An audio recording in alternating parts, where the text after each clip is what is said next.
Assalamualaikum warahmatullahi wabarakatuh. Bismillahirrahmanirrahim. Alhamdulillahi rabbil alamin. Wabihi nasta'in ala umur dunya waddin.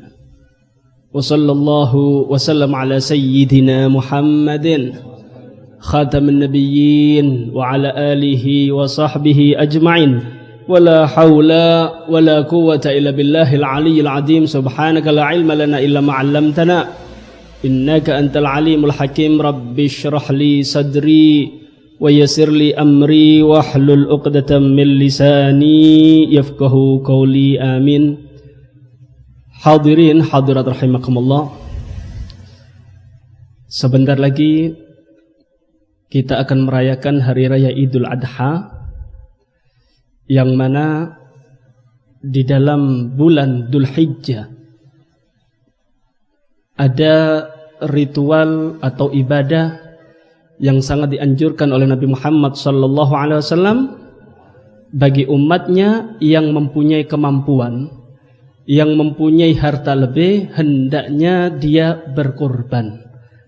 Karena itu pada kesempatan ini Al-Faqir sedikit akan mengupas tentang hukum-hukum yang berkaitan dengan kurban agar ibadah kita sah sesuai syariat dan diterima oleh Allah Subhanahu wa taala. Mudah-mudahan kajian kali ini menjadi ilmu yang manfaat yang bisa menghantarkan kita ke jalan yang diridhai oleh Allah Subhanahu wa taala. Amin ya rabbal alamin. Yang pertama, masalah pengertian atau definisi udhiyah. Para ulama mendefinisikan, memberi pengertian tentang udhiyah, yaitu wahia ismun lima yudbahu minan na'am al-ibil wal baqar wal ghanam taqarruban ilallahi ta'ala min yaumil 'id ila akhir ayyamit tasyrik. Definisi atau pengertian daripada udhiyah, berkurban, yaitu hewan yang disembelih tujuannya untuk mendekatkan diri kepada Allah Subhanahu wa taala mulai hari raya Idul Adha sampai akhir terbenamnya hari tasyrik, yaitu tanggal 13. Jadi bisa kita fahami dari definisi pengertian kurban tersebut bahwasanya kurban adalah media atau cara kita untuk mendekatkan diri kepada Allah Subhanahu wa taala dengan cara menyembelih. Artinya kurban tidak bisa digantikan dengan uang. Ini adalah aturan syariat. Karena itu jangan sampai kita punya inisiatif dengan alasan lebih dipentingkan, lebih dibutuhkan oleh masyarakat, lebih baik kurban diganti uang. Jangan seperti itu. Tata cara ibadah sudah diatur oleh syariat. Ketika kita diwajibkan untuk zakat fitrah, ya keluarkan makanan pokok. Ketika kita diberi kelebihan rezeki oleh Allah Subhanahu wa taala, ketika Idul Adha, ya Anda harus berkorban. Dengan cara apa? Menyembelih hewan yang telah ditentukan oleh syariat. Kalau Anda mengatakan lebih dibutuhkan oleh masyarakat adalah uang, ketahuilah zaman Nabi Muhammad SAW banyak para sahabat yang tidak mampu. Rata-rata ekonominya para sahabat itu menengah ke bawah. Mereka lebih membutuhkan dengan dinar dan dirham. Tapi bagaimana Nabi Muhammad SAW tetap menyembelih binatang untuk kurban. Jadi kalau Anda kepingin bersedekah, monggo, silahkan Anda keluarkan uang, tapi jangan ngobok-ngobok syariatnya Nabi Muhammad. Anda tetap menyembelih binatang kurban. Kalau Anda kepingin lebih lagi, silahkan Anda keluarkan, Anda sisihkan harta untuk bersedekah. Walhasil kurban pengertiannya adalah menyembelih binatang ternak, bakor, yaitu unta, kemudian sapi, kambing, di hari yang telah ditentukan oleh syariat, yaitu hari raya Idul Adha sampai tenggelamnya hari tasyrik. Ini adalah pengertian daripada kurban. Kemudian yang perlu kita bahas juga adalah hukum kurban. Hukum kurban niki Pak, Bu, ada 3. Yang pertama sunnah kifayah, yang kedua sunnah ain muakkadah, yang ketiga adalah wajib. Pertama, masalah sunnah kifayah, maksudnya ketika di dalam satu anggota keluarga ada beberapa anggota. Satu keluarga terdiri dari beberapa anggota, ono bapak, ibu, anak, kan begitu. Maka di antara anggota itu ada yang mewakili satu. Kok anaknya mempunyai kelebihan harta, ayahnya tidak mampu, tapi yugone ini punya kerjaan, kemudian dia mampu untuk berkorban, dia menyembelih binatang korban di hari raya Idul Adha, maka gugur satu keluarga. Gugur kesunahannya, akan tetapi pahala didapatkan kepada yang berkorban. Seperti sholat jenazah nih Pak. Sholat jenazah niku kan fardu kifayah. Fardu kifayah, kalau ada satu orang balik, laki balik muslim, berakal, kemudian mensolati jenazah, maka gugur satu daerah. Yang mendapatkan pahala siapa? Ya orang yang nyolati. Keguguran ini gugur kewajibannya. Akan tetapi ketika ada satu orang kok nyolati lagi, monggo, tetap mendapatkan pahala. Begitu juga sunnah kifayah di dalam berkorban. Satu keluarga terdiri dari beberapa anggota. Satu anggota udhiyah, korban, gugur tuntutannya. Kok bapak kemudian mempunyai harta yang lebih, kemudian dia menyembelih, juga mendapatkan kesunahan. Paham ge?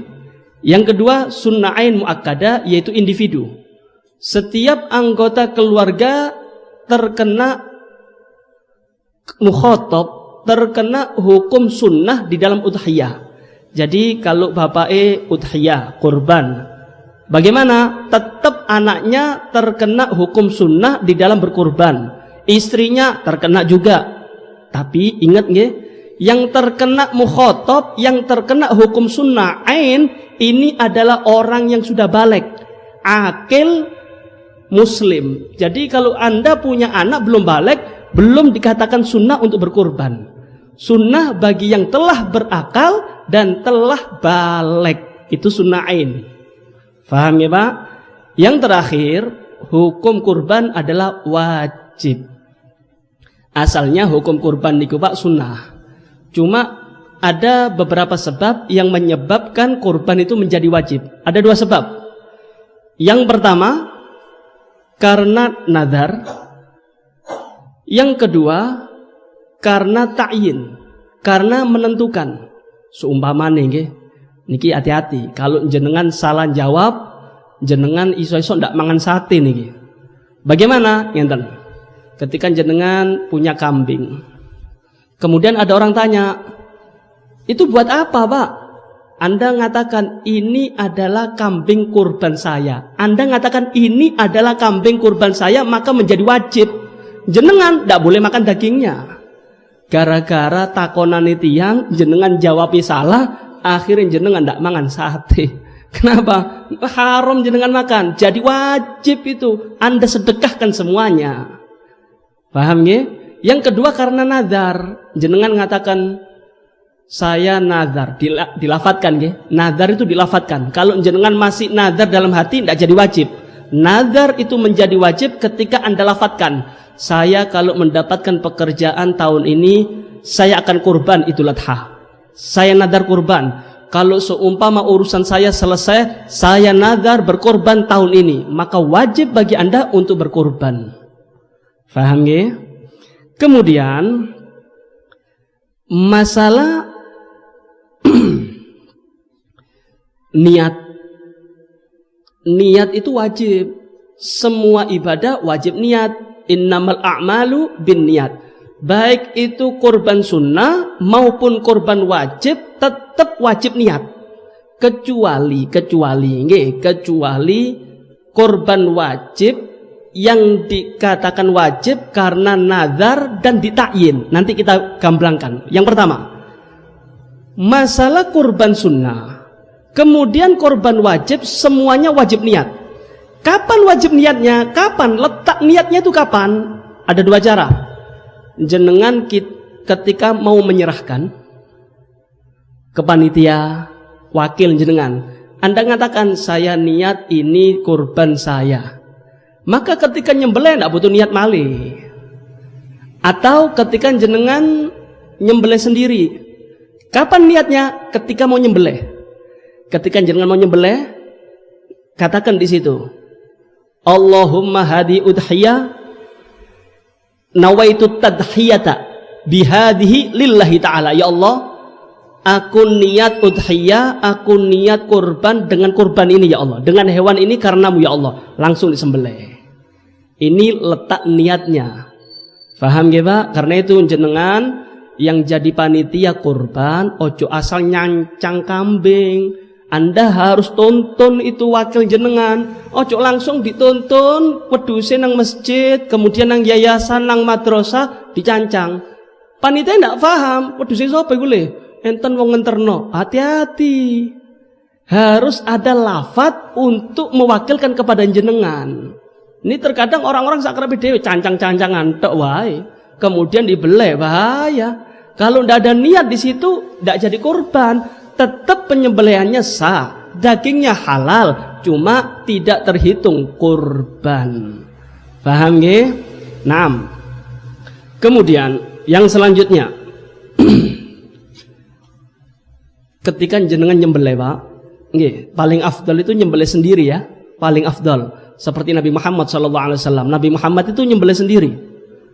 Nah, ketika jenengan nyembelih, itu disunnahkan baca bismillah, kemudian takbir 3 kali, kemudian sholawat. Jadi jenengan sudah megang pisau, dilandepno niki Pak.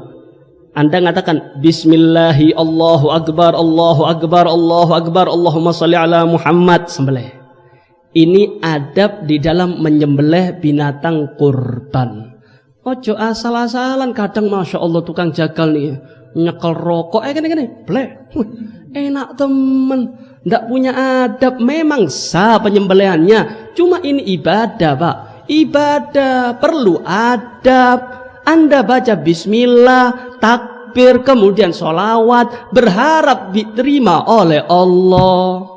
Bukan asal-asalan ndak usah bismillah, ndak usah apa, langsung bele-belean, kemudian gak celana cekak buka aurat, masya Allah. Ini tidak punya adab, tidak punya adab. Nggih. Kemudian Pak, binatang, kriteria binatang yang bisa dijadikan korban ada 3: unta, sapi, kambing. Cukup ini aja. 3 hewan ini yang mencukupi untuk dalam kategori udhiyah berkorban. Walaupun jenengan duwe kuda, duwe jaran, mungkin lebih mahal, cuma ndak bisa untuk kurban, ndak bisa. Duwe pitik, duwe bebek, 3 kurban ndak bisa. 3 ini yang mencukupi di dalam berkurban: unta, sapi, kambing. Dan perlu diketahui Pak, ketika berkorban ada standar umur. Jangan asal-asalan nyembelih binatang, ada standar umur. Nggih, kalau sapi itu 5 tahun. 5 tahun genap. Unta 5 tahun genap. Kalau sapi, nggih, sapi 2 tahun genap. 2 tahun genap. Jadi masuk 3. Bukan jalan 2 nggih. Masuk 3 genap 2, maka itu umur diperkenankan untuk disembelih jadi kurban. Kemudian kalau kambing, umurnya berapa? Kambing yang cukup untuk dibuat kurban, dilihat dulu, iki wedhus apa iki? Ini kambing apa? Kalau kambing kacangan itu harus 2 tahun genap. Paham ya? Kambing kacangan 2 tahun genap. Kalau kambing gibas 1 tahun genap. Atau 6 bulan boleh. Kalau gibas nggih, 6 bulan boleh. Cuma dengan syarat gigi depannya sudah poel. Kalau jari wong Jawa napa niki? Kupak nggih. Sudah copot. Nah, karena itu jenengan ketika beli hewan kurban, tanya Jangan asal-asalan gede dituku, kadang besar cuma umur ndak cukupi. Tuh lihat, wedhus etawan niku, Pak. Nggih, ageng-ageng niku, besar-besar. Cuma kadang masih umur setahun, ndak cukup. Ndak cukup untuk udhiyah, ndak cukup untuk kurban. Anda harus tanya, walaupun ndak ada sensus nggih. Mboten enten sensus umur binatang, mboten enten. Cuma Anda harus tanya, "Pak, niki umur binten?" Oh, ini umur 2 tahun genap, sudah masuk 3, monggo jenengan damel untuk kurban sah. Paham ya? Kemudian jam binten diperbolehkan untuk menyembelih kurban. Itu jam berapa? Para ulama sepakat. Nggih, 3 madhab. Kalau Abu Hanifah ada pendapat lain. Kita membahas tentang madhab Imam Syafi'i nggih. Jam diperbolehkan untuk menyembelih itu adalah terbitnya matahari ditambah sholat Idul Adha ditambah 2 khutbah. Kira-kira perlu berapa menit nih? Sholat mungkin 5 menit nih. Iki paling khusuk nih. Nggih. Setelah terbit matahari ditambah sholat berapa menit? Oh, 5 menit. Kemudian 2 khutbah. 2 khutbah nih Pak, diambil rukun-rukunnya saja nggih. Bukan sak ceramane, bukan. Rukun-rukunnya saja diambil. Mungkin 5 menit. Nggih. Berarti terbitnya matahari ditambah 10 menit itu sudah masuk waktu penyembelihan. Jadi sebelum terbitnya matahari, lah kok disembelih, ndak sah kurbannya. Ini kebanyakan tukang jagal ki main gesak-gesakan, Pak. Tukang jagal ki mumpung banyak order, lho Bib, lek tak beli jam itu ndak nututi niki. Iki akeh orderan keliling niki, mari ngene nang Bulak, nang Tokwiro, nang kene nang Keronto, macam-macam niki. Terus ya napa? Yo tak beli jam 3 subuh. Ndak sah, Pak. Ndak sah. Itu ada jamnya yang ditentukan oleh syariat. Mulai terbitnya matahari ditambah sholat waktunya, ditambah waktunya sholat Idul Adha, ditambah 2 khutbah, baru masuk waktu penyembelihan. Sampai kapan? Sampai tenggelamnya hari tasyrik terakhir. Jadi waktu sembelihan nggih, tanggal 10, tanggal 11, tanggal 12, tanggal 13, tanggal 13 maghrib habis waktu udhiyah. Jadi kalau jenengan mungkin Idul Adha pas hari riyaya, hari raya jenengan masih belum ada uang. Tanggal 12 hari tasyrik Anda baru dapat uang. Boleh nggak udhiyah? Boleh. Silahkan Anda berkorban. Itu masih waktu diperbolehkan untuk berkorban. Paham nggih? Bukan berarti harus tepat hari riyaya Idul Adha baru boleh nyembelih. Setelah itu enggak boleh, bukan. Ada waktunya. Tanggal 10 terbit matahari ditambahi 2 salat, waktu salat Idul Adha, tambah 2 khutbah, akhirnya hari tasyrik tepatnya pas maghrib. Habis waktunya udhiyah. Paham nggih? Naam. Kemudian masalah pembagian. Nah, pembagian nih Pak. Tadi sudah kita bahas nggih, bahwasanya udhiyah ada 2 nggih, ada udhiyah sunnah, ada udhiyah wajib. Nah, implikasinya beda nanti. Nanti ini rentetan hukumnya beda. Yang sunnah begini, yang wajib begini. Di antaranya di dalam pembagian daging kurban. Nah, ketika binatang kurban ini adalah kurban wajib, ingat nggih? Kurban wajib, maka jenengan sekeluarga yang Anda nafakoi tidak boleh sedikit pun mencicipi binatang kurban jenengan. Tidak boleh. Anda nyembelih, ini kurban wajib, maka seluruhnya Anda sedekahkan. Kalau Anda ngambil sedikit, wajib ganti. Jika saon, beli 1 on untuk ganti. Ini implikasi daripada kurban wajib. Nah, berbeda dengan kurban sunnah. Kalau kurban sunnah pembagiannya dibagi 3 macam. 3 cara pembagian zakat sunnah. Kurban sunnah nggih. Yang pertama paling afdol niki. Yang pertama paling afdol. Bagaimana?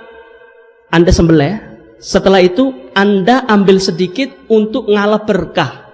Yang paling afdol Anda ambil hatinya. Paham ya? Anda ambil hatinya, dimasak, kemudian dimakan satu keluarga. Sisa dagingnya disedekahkan. Iki wong loman niki. Nggih, dicikik setitik, atine tok, dimasak, dimakan sekeluarga, ngalah berkah, sisa daripada daging korban jenengan sedekahkan semuanya. Hebat nih. Ini paling afdal nih. Yang nomor 2, cara pembagiannya dibagi 3. Sepertiga untuk keluarga, sepertiga untuk fakir miskin, sepertiga untuk rencang-rencang jenengan walaupun kaya. Mboten napa-napa. Paham ya? Sepertiga untuk keluarga, sepertiga untuk fakir miskin, sepertiga buat hadiah kepada teman-teman jenengan yang kaya-kaya ataupun tetangga yang kaya. Mboten napa-napa. Sah. Sing penting ada yang keluar untuk fakir miskin. Yang ketiga, cara pembagian madhab ngeragas. Nggih, iki madhab ngeragas niki. Carane ya napa? Jenengan nyembelih sapi ta, nyembelih wedhus ta, nggih. Kemudian dibagi bagaimana? Diambil sedikit untuk menggugurkan kewajiban, disedekahkan kepada orang fakir miskin. Sisanya bagaimana? Mlebu kulkas, mlebu bok. Mboten napa-napa niki, tapi iki madhab ngeragas niki, Pak. Nggih. Eman beb daging larang sak niki, nggih. Pokok tak jikino titik, tak tokno gawe wong fakir. Sah. Lah 100 kilo iki apa? Seumpamane sapi nggih. 100 kilo mlebu bok sampai tahun ngarep sih ono, Pak. Iki madhab ngeragas niki nggih. Yang paling afdal yang pertama, pembagian yang pertama diambil sedikit, yaitu hatinya, sisanya disedekahkan untuk umat Nabi Muhammad sallallahu alaihi wasallam. Naam. Kemudian perbedaannya ngenten, Pak. Ketika jenengan berikan kepada fakir miskin sama jenengan kasihkan kepada orang kaya, ini ada bedanya. Ketika Anda berikan kepada fakir miskin, itu namanya tamlik, memindah kepemilikan. Kalau Anda berikan kepada orang kaya, ini namanya hadiah. Apa bedanya? Perbedaannya begini. Kalau Anda berikan kepada orang fakir, yaitu memindah kepemilikan, Anda memiliki daging korban, kemudian Anda serahkan kepada orang fakir, ini menjadi miliknya orang fakir. Maka bagi orang fakir terserah. Mau dijual, monggo. Mau dinikmati, monggo. Tapi beda dengan hadiah. Kalau Anda berikan binatang korban Anda, daging korban jenengan Anda berikan kepada teman atau famili yang kaya, maka wajib dikonsumsi atau diinfakkan. Tidak boleh dijual. Haram. Kenapa? Hadiah, bukan tamlik. Jadi kalau binatang daging korban dimiliki oleh orang kaya, itu ada 2 solusinya. Anda konsumsi atau Anda infakkan lagi, boleh. Tapi dijual, mboten oleh. Tidak boleh, haram. Nggih. Perlu Anda ketahui, nih. Kalau memberikan kepada orang kafir, yo nopo nih? Memberikan daging korban kepada orang kafir, bagaimana hukumnya? Tidak sah. Haram. Baik memberikannya mubasyarah atau biwasitoh. Maksud mubasyarah bagaimana? Ngenten. Saya nyembelih binatang korban, kemudian tetangga saya orang kafir, saya berikan sendiri. Ini mubasyarah namanya. Ini mubasyarah, haram, tidak boleh. Atau biwasitoh. Biwasitoh, yuk napa gambarannya? Ngenten. Saya berikan kepada orang fakir. Ini kan milik orang kafir. Ini orang fakir kan? Saya berikan kepada orang fakir, maka menjadi hak miliknya orang fakir. Kemudian sama orang fakir dibelikan, dikasihkan kepada orang kafir, haram, tidak boleh. Ini biwasito. Pemberian kepada orang kafir tapi dengan cara melewati orang fakir, tidak boleh. Kenapa? Karena kurban niku, Pak, diafatullah. Kurban itu adalah jamuan Allah Ta'ala untuk umat Nabi Muhammad yang beriman. Jadi kalau sudah jamuan Allah, tidak ada hak bagi orang kafir untuk mencicipi jamuan Gusti Allah. Terus nyok nopo, Beb? Tonggo kula niki wong kafir, kan ndak eco, kan ndak enak. Saya nyembelih, kemudian ada bakar-bakar sate, mosok dikai asap itu, kan begitu? Caranya bagaimana? Anda belikan daging 1 kilo, belikan di pasar, maka setelah Anda belikan, kasih kepada tetangga Anda yang kafir. Untuk apa? Jabar khotir, untuk menempel hati ini. Yang penting Anda kurbannya sah. yaitu jangan berikan korban Anda, daging korban Anda kepada orang kafir. Caranya seperti tadi, belikan daging Anda berikan kepada orang kafir. Faham nggih? Naam. Kemudian niki kata nggih, kesalahan-kesalahan yang lumrah lah di masyarakat niki kata, Pak. Karena itu wajib pengajian-pengajian setiap ada momen udhiyah kah, kurban kah, zakat fitrah, wajib diterangkan ustadz-ustadznya. Ojo cekakan tok, Anda wajib nerangkan itu, wajib nggih. Kita lanjut nggih. Kemudian bagi panitia kurban, ingat nggih, Anda itu wakil, Anda amanat. Jadi ketika Anda menyembelih, jangan ngambil dagingnya. Ini kebanyakan panitia-panitia setelah nyembelih kemudian diambil dagingnya 1 kilo di Kemayoran, Mbak. Dibuat bakar-bakar dengan panitia. Alasannya untuk stamina. Kan kita butuh stamina, Habib. Kan kita capek. Ya tak jikik lah 1 kilo. Loh, monggo Anda boleh konsumsi daging tersebut dengan syarat Anda minta izin, minta halal, ojo nyolong. Anda kan punya lesan. Ngomong aja ketika ada orang mau korban, wakil kepada jenengan, Pak Ustadz, Pak Yai, niki buat korban saya. Anda katakan, Pak, saya nanti ngambil 1 kilo ya, buat panitia. Panitia ini capek, kita bakar-bakar biar stamina kuat karena banyak yang mau disembelih nih. Mboten napa-napa. Monggo Pak, ambil 1 kilo, 2 kilo monggo. Nah, setelah itu monggo Anda konsumsi halal. Tapi bukan berarti ngentet nggih. Bukan berarti mari nyembelih di sisino gawe panitia. Masya Allah, haram. Paham nggih? Yang selanjutnya, ketika Anda nyembelih, jangan sampai memakai fasilitas masjid. Jangan sembelih di halamannya masjid. Kenapa? Haram. Tidak ada hubungan, tidak ada maslahat, tidak ada manfaatnya kepada masjid. Walaupun kurban itu ibadah, tapi ibadah ini tidak ada manfaatnya kepada masjid. Ngerusoni sing yo.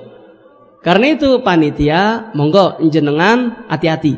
Jangan sampai memakai fasilitas masjid, make air masjid, make kemudian cantingnya masjid. Tidak boleh, itu haram. Halamannya masjid kan nanti diberseni, Beb. Tidak boleh. Memang wajib berseni jenengan. Mari ngerusoni melayu yo, ngenteni azab iku nggih.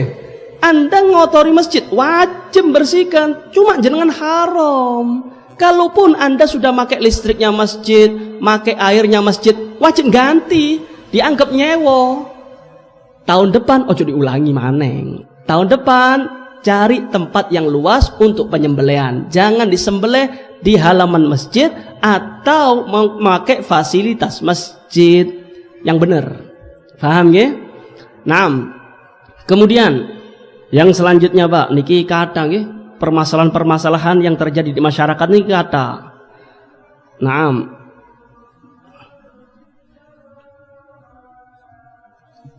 Nah, yang perlu juga kita bahas saat ini selain kurban, yang perlu kita bahas saat ini yaitu tentang hukum sholat Idul Fitri atau Idul Adha bagi seorang perempuan. Apa hukumnya?